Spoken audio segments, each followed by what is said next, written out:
గోవిందా గోవిందా. నిజంగా గోవిందుడు ఉన్నాడండి. మనం అనే ప్రతి ఒక్క మాట ఆ దేవుడు వింటాడు.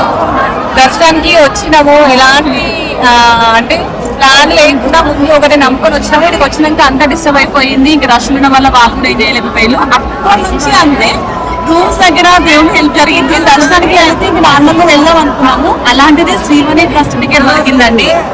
అసలు ఫస్ట్ గడప దగ్గర నుంచి ఆ దేవుడు చూస్తారంటే అంత పెద్ద రూపాన్ని ఇక్కడ దేవుడు, ఇక్కడ మనము.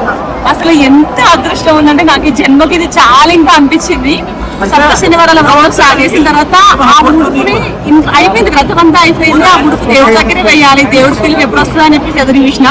కానీ ఆ ముడుపు వేయడానికి దేవుడి పిలుపు ఇంత ఘనంగా వస్తుందని అసలు ఎక్స్పెక్ట్ చేయలేదు అనమాట. నా లైఫ్ లో చాలా అంటే చాలా కష్టాలు అనుభవించిన. అంటే ఇంకా లైఫ్ ఇంత పెద్ద కష్టాలు నేను అనుభవించలేదేమో అని చెప్పేసి అనుకున్న టైంలో సంవత్సరం వ్రతం స్టార్ట్ చేసిన.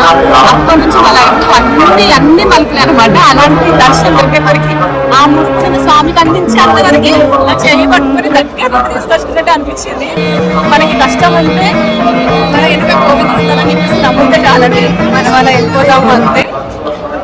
గోవింద మళ్ళీ ఆయన పిలుపు కోసం ఎదురిస్తూ ఉంటాను. ఆ లైఫ్ లో ఇది పెద్ద అంటే పెద్ద చెప్తాను, అంతా స్వామిగా చూసుకుంటారు ఇక్కడ నుంచి.